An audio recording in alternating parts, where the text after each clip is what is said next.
Oyez, oyez, oyez. The Honorable Court of Appeals for the 3rd District of the State of Texas, sitting in Austin, is now in session. Thank you so much. Y'all can be seated. Thank you. Welcome to the 3rd Court of Appeals. Justice Ellis and Justice Crump and I welcome you here today. This is cause number 0324794CR, Lee Christopher Vaughn versus the State of Texas. Counsels, please introduce yourself and announce whether you're ready or not. Case Garland, here on behalf of Mr. Vaughn. We're ready, Your Honor. Thank you. Good morning, Your Honors. Daniel Lemire from the Hays County Criminal District Attorney's Office. I represent the state of Texas, and we're ready. Thank you so much. Counsels, as you are probably aware, this matter is being broadcast live on our YouTube channel, so it'll be available after the proceeding for you to review if you would like. Also, as you know, each side has 20 minutes this morning, and our warning system with regard to timing will let you know how you are proceeding in your argument. Green means you've got the 20 minutes. Yellow means you've got 2 minutes left, so you'll need to wrap up, and red means you need to conclude your argument. I understand that the appellant will start with 15 to open, and then the appellee will have 20, and then you'll wrap up with 5. Is that accurate, counsels? Yes. All right, thank you very much. Also, counsels, before you get started, in light of the nature of this case, we are very familiar with the record, and we are familiar with the facts. You do not have to advise us of the facts. This is more, we see this as more of a legal argument, and therefore, if you will focus your presentation to the court today on the legal arguments in light of the nature of this case, we are prepared to take those arguments today. And so you may be able, if you were preparing your arguments with fact heavy, you may be able to give us some time back and yourself some time back to go work for your other clients. But however you prepared for your argument today. I will now hear from the appellant. Thank you, Your Honor. Certainly. May it please the court. I believe that the fundamental question here before you all today is whether the state on the day of trial can literally eliminate an element that they have alleged that must be proved. So there's 2 issues here in front of you. One is is there error? And the second question is if there's error, what are you going to do about it? The state, they focus very greatly on this Golihar case, which talks about legal sufficiency and variances between the evidence and the indictment itself, and they say that will look the Burrell exception that was eliminated through that case. But if you go into that same case and you go into footnote 12, what the court says exactly is the court overrules Burrell versus State. Burrell, however, did not involve sufficiency of the evidence. Burrell held that amending an indictment to remove allegations that were unnecessarily pled, but that described an element of the offense, was an impermissible amendment of substance. So Burrell's analysis of indictment amendment should not be applied to the different question of evidence sufficiency. Though the sufficiency analysis may in some cases, like her, include an analysis of whether an amendment was proper, the 2 issues should not be confused. So those 2 issues should not be conflated. Your honors are probably way more read in on sufficiency of the law type evidence. But just to focus then on the difference between an amendment and an abandonment is where I want to go. The indictment or the information as a trial lawyer is the most fundamental document. Every attorney, if I'm handed discovery, the document that's up on top is the indictment or the information. If I'm printing out discovery, the document that is up top is the indictment or the information, because that is the most fundamental document. It states typically the statute, but you can allege more than the statute. And the thing is, when the state unnecessarily alleges additional elements, they have to prove that Excuse me, Mr. Darwin. Yes, ma'am. I have a question about, to your point, if we could kind of move to this. In your opinion, was the change to the indictment an abandonment or an amendment under ESTEP? It was absolutely an amendment. It was not an abandonment. It's not surplusage.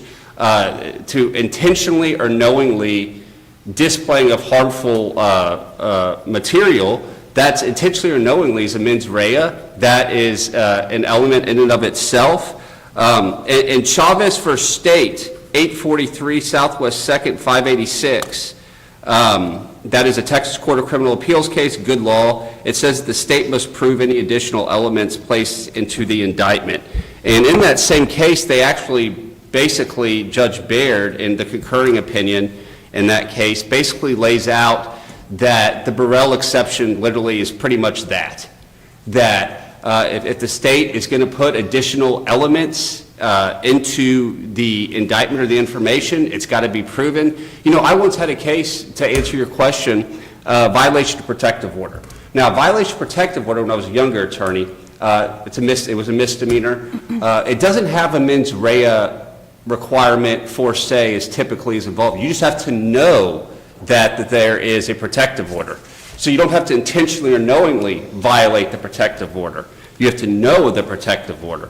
And in that case, my client, on the very last day that that protective order was going to expire, he went and violated it because he thought it had already expired. So my argument, obviously the jury, was that he did not intentionally or knowingly violate that protective order because he thought it was expired. And so the state put into there the extra element, and the state had to prove that element because that's what was put into the information. Now, the state didn't have to do that, and the state didn't have to do that here. But I think the fundamental question you'll have before you is, are you going to condone allowing, and I know as Chief Justice you were saying, some of these facts aren't very savory, and I get that. But this also is going to be very important for every other type of case that's going to be coming before you and in this state. I just don't think that's proper for the state to be eliminating something so germane out of an information or a charging document. So in your opinion, did Section 43.42 plainly dispense with a culpable mental state? Section 43.42, I'm not, I'll be honest, top of my head, I'm not aware of that section. Which section is that? Let me pull it up. Gonna-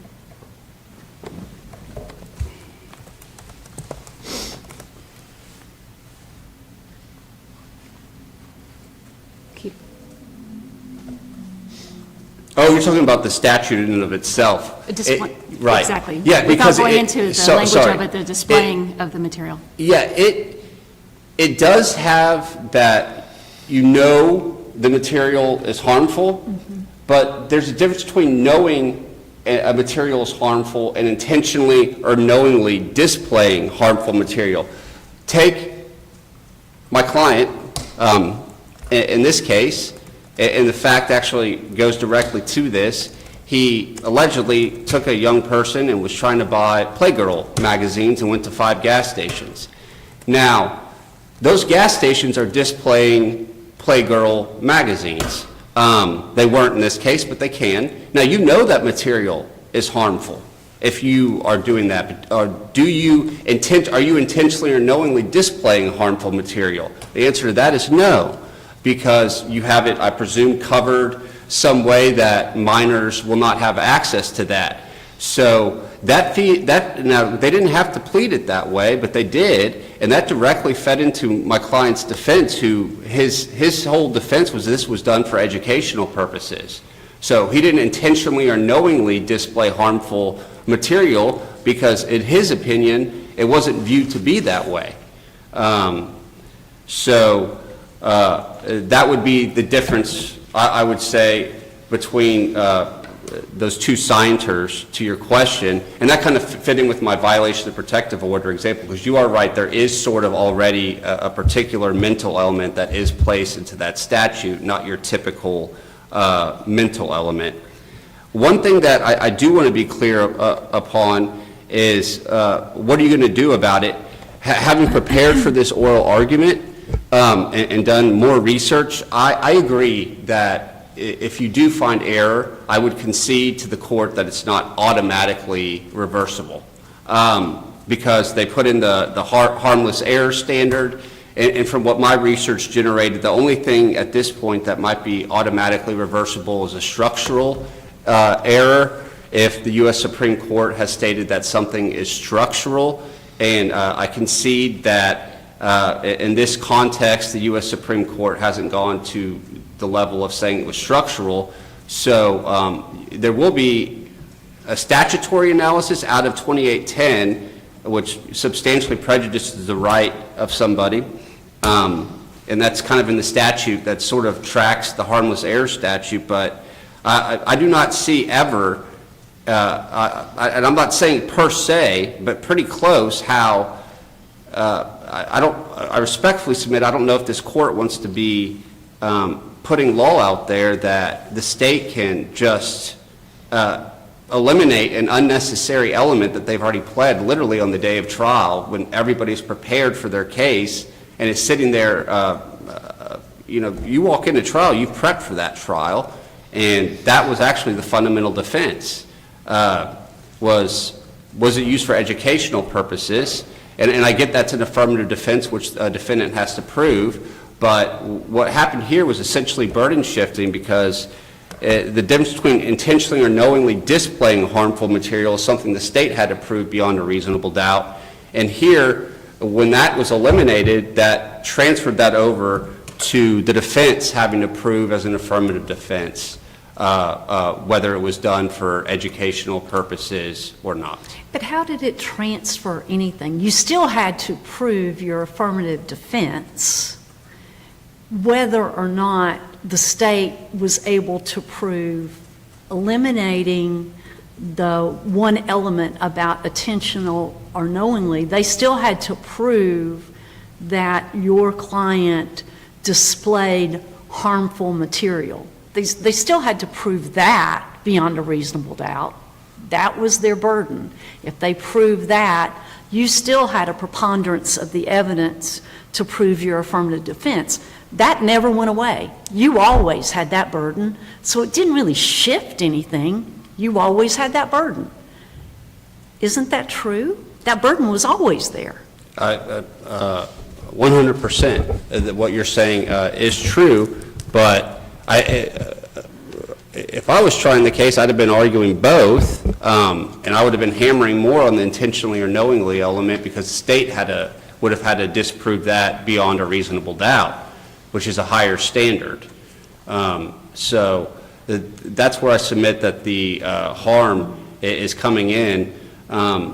And I do think that the state, respectfully do think this court should give some credence also to the legislature here. I mean, in the past, it's a mandatory statute that they wrote in the past. That's why it was automatically reversible. I understand that the law has changed recently, although it's never been explicitly overruled in that context with this issue. But it still goes to legislative intent to show that they don't want this type of stuff happening on the day of trial, which makes sense. Is there anything in our analysis, as we look at statutory construction, and is there anything that we have to look at, as you've seen in statutory construction, with regard to the word surplusage? Do we go to the common usage and look at the dictionary? What does that word mean? It means extra words, words that are not necessary. And you look at that's what surplus means, and then you look at these words that were placed in the information and go, well, they're not in the statute, therefore they equal surplus. They struck those, and doesn't that meet the third prong of abandonment? And therefore, you've got abandonment versus amendment.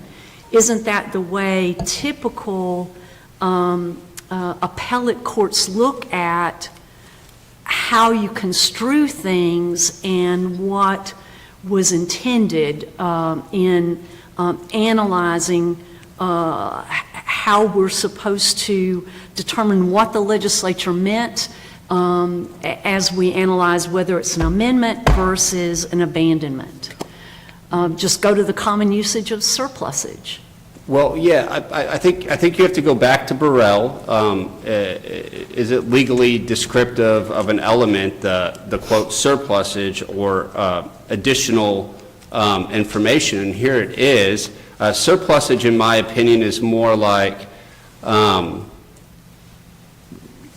somebody threatened somebody with deadly conduct by pointing the gun at them, and then later was waving it in the air. I mean, you wouldn't have to necessarily have the waving it in the air. I mean, there's stuff that's not an element. Here, the state put an element into the information that they did not need to do. I concede that, and they should not have done that. But it is literally on the day of trial.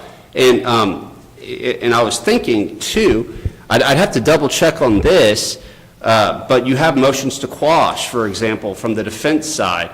I do not believe that on the day of trial, motions to quash are timely. And there's probably a reason why that is, because here you are at trial, and you got the charging document. And you're trying to, at the day of trial, literally, you're trying to sit here and strike the charging document. And that's something that needs to be double-checked, but it goes to the whole point of notice and fairness.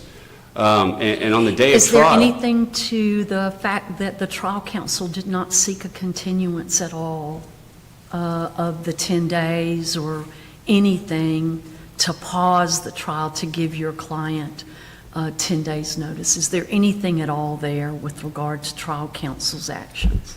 That, and to his actions in that sense, I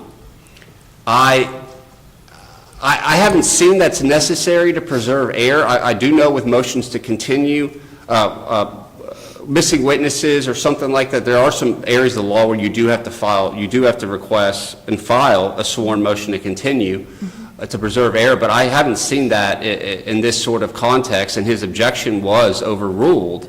So I believe at that point he did the preservation necessary.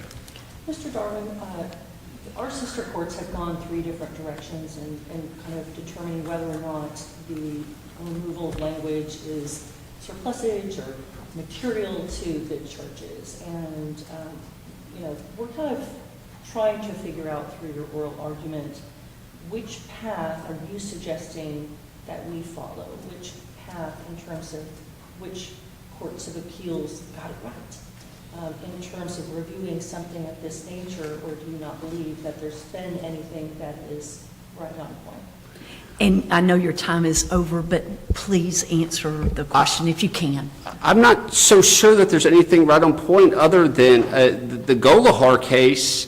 That footnote 12, I think is pretty clear that sufficiency review, variances, materiality of a variance, that's not necessarily, respectfully, I don't think that's where this court should be going on this. I think this court needs to focus on Burrell and just general amendment versus abandonment law to make its decision on whether there was an error. Thank you, counsel, and we'll hear from you in rebuttal. Yes, sir. Thank you, sir. Chief Justice Byrne, may it please the court. Certainly. I'm going to start with that question you just had, Your Honor, because I think that's the key point is, did Golihar in 2001 change the law for 2810 inquiries? And I think this court has 4 paths it can go, and I'll walk us through those 4. And so the first path is, my counsel says footnote 12, Golihar only dealt with sufficiency analysis. Well, it's correct that it only dealt with sufficiency analysis, but that footnote 12 is from presiding Judge Keller's concurring opinion, and she did not join a majority in that one. And so path number 1, Golihar didn't change anything.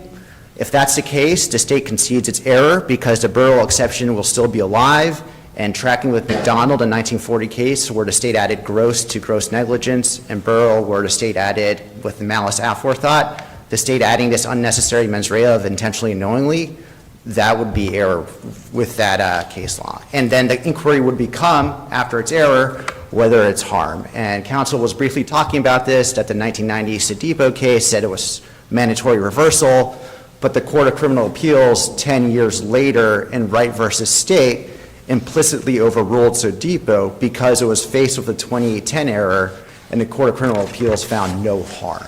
And several courts of appeal have since then applied harm analysis to this question.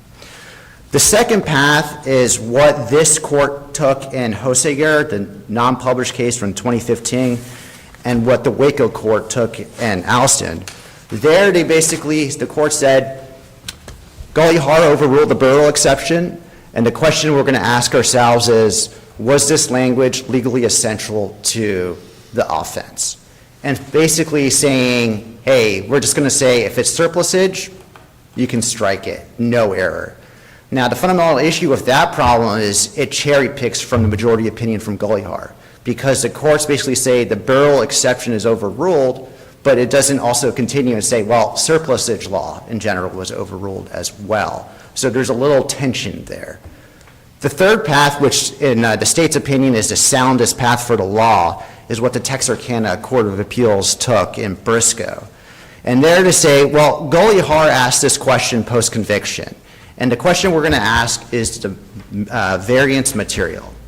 And what's a material variance is whether or not the variance implicates the substantial rights of the defendant. It's essentially, the error is a harm analysis. And the two questions that the court asks is, does this subject the defendant to being tried again for the same offense by striking the language?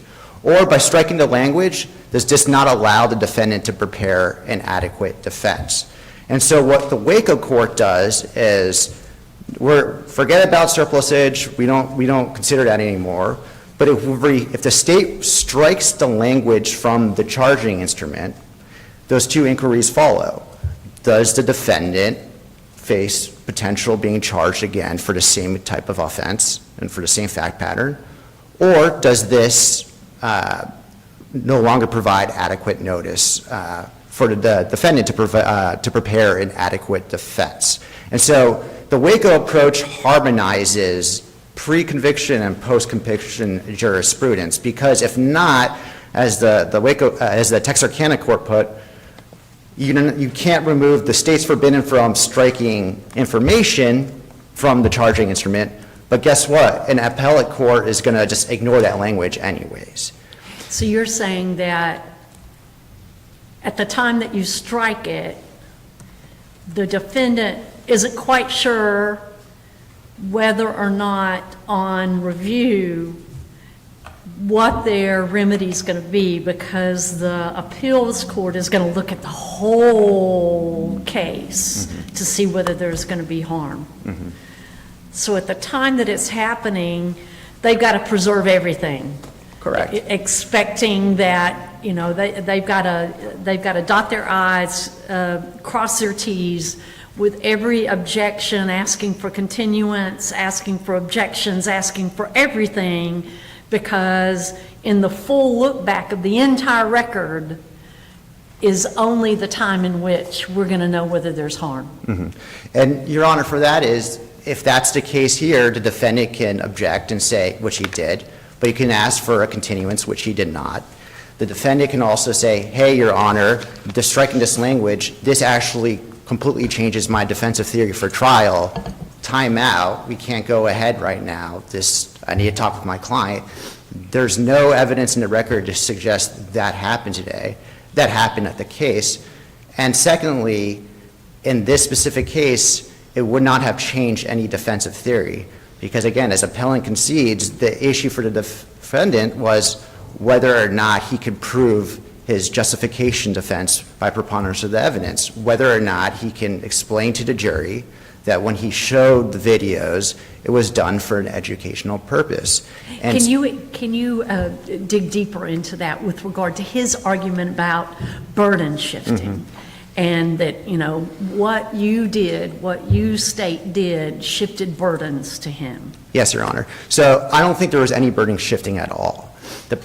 The legislature has determined that there's an affirmative defense for this offense, and affirmative defenses by the legislature have dictated that the burden is on the defendant to prove that affirmative defense by preponderance of the evidence. The state in the charging instrument also alleged, which tracked the statute, that the defendant had to know the material was harmful. And the state had to prove that, and it did prove that. The added mens rea affected one of the three elements in the case. It affected the display element, intentionally and knowingly display.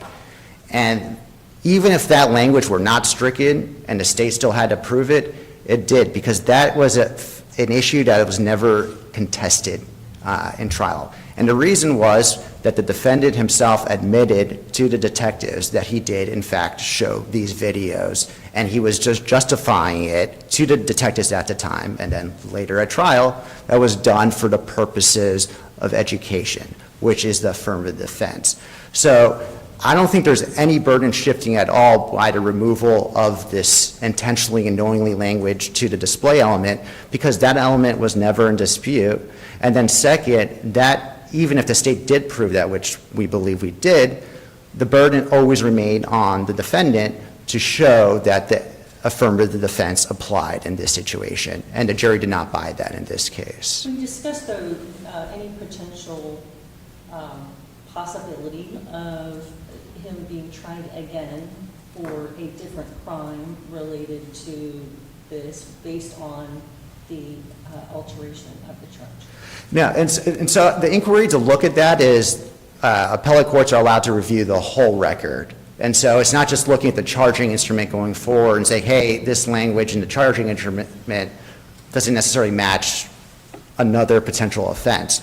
You look at the whole facts. And here it will show the videos that the defendant himself admitted to showing to the complaining witness, and also the testimony of the complaining witness itself. So anything that was discussed in trial, no go. And so I don't think that is a concern for the defendant in this situation. And then going forward, I mentioned 4 paths. If this court does not want to wrestle with the hard issue of what should be the law and analysis for 2810 inquiries, it of course can always just assume error and decide on the harm question. But I think prosecutions, defendants, and trial judges would appreciate some clarity in terms of what exactly is the analysis when a state says, whoa, whoa, whoa, we messed up on the charging instrument, this language is not needed for the offense, we're going to strike it. What are the questions that the trial judge should ask, and how should a trial judge rule? And I think that goes back, the most coherent thing is a materiality test, which is the same thing for the variance, because it will ask us 2 inquiries. And if the judge has any concern that a defensive theory has changed, the right answer there would be, you know what, you can't change the amendment, you can't change the charging instrument, and or here's 10 days that you have to prepare for the new charging instrument. There was no request, just following up on the Chief's question previously, there was no request for continuance. There was no request for continuance, Your Honor. It was just an objection, and the defense counsel, the trial counsel said, we want the state to prove what they alleged. And then the last thing I want to say is, if this court says that there is no error, it's the state's position that there is no harm. As I was briefly saying before, removing that language does not affect potential double jeopardy in this case. There was no defensive theory that was implicated by the removal of this language, because that element of the display that was taken for granted based on the defendant's own admissions. And then third, again, there was no burden shifting, because the defendant always had the burden to show that his actions were justified via an education defense. You believe the Burrell exception still applies? The state's position is the third one, the Texarkana court and Briscoe approach, saying that to harmonize the law, let's just say Gully Har. Let's stand by what the majority said in Gully Har, saying that Burrell exception and general surplusage law was overruled, and let's apply that in the 2810 context as well. And I think that's sounder than what this court did in a non-published opinion, and what the Waco court, which just said, basically, if it's not legally essential, you can strike it, no error at all. Here, at least in the Texarkana approach in Briscoe, you have that, the defense has that ability to say, hey, wait a second, my defensive theory is changing with this striking of the language, or my client's going to be potentially facing being tried again, I need a timeout, or you can't do it. So it has that safety valve built in that a court can conduct an analysis of whether or not it actually makes a difference. Yeah, yes, so it's the state's position for the clearest version of the law would be saying that it is, you apply a materia analysis, a test for 2810 inquiries, and the second best case scenario, just for clarity of law, would be the first approach, which would be the presiding Judge Keller footnote 12, which say, these are two different inquiries, let's not confuse the issues. And that will at least provide clarity to the prosecutors and defenses and trial judges on how you conduct a 2810 inquiry. So pending other questions, the state requests that this court affirms the judgment of the trial court and provides some clarity to the law. Thank you. Any questions, judges? Thank you. Thank you. Let us hear further from the appellant. Thank you. Yes, Your Honor. Just to be very brief, I do agree with Mr. Ludmere that we definitely would appreciate analysis on this, especially as a defense attorney. At least when I go to trial, I always carry case law with me on whatever various issues that I see can pop up, and I find that to be very helpful for me. I will say, I respectfully submit that if you were to determine that this is surplusage, then I think the holding there would be that anything additional placed into a charging document is automatically surplusage. That would be the holding, because it's pretty clear here that an additional element wrongfully was placed into the information.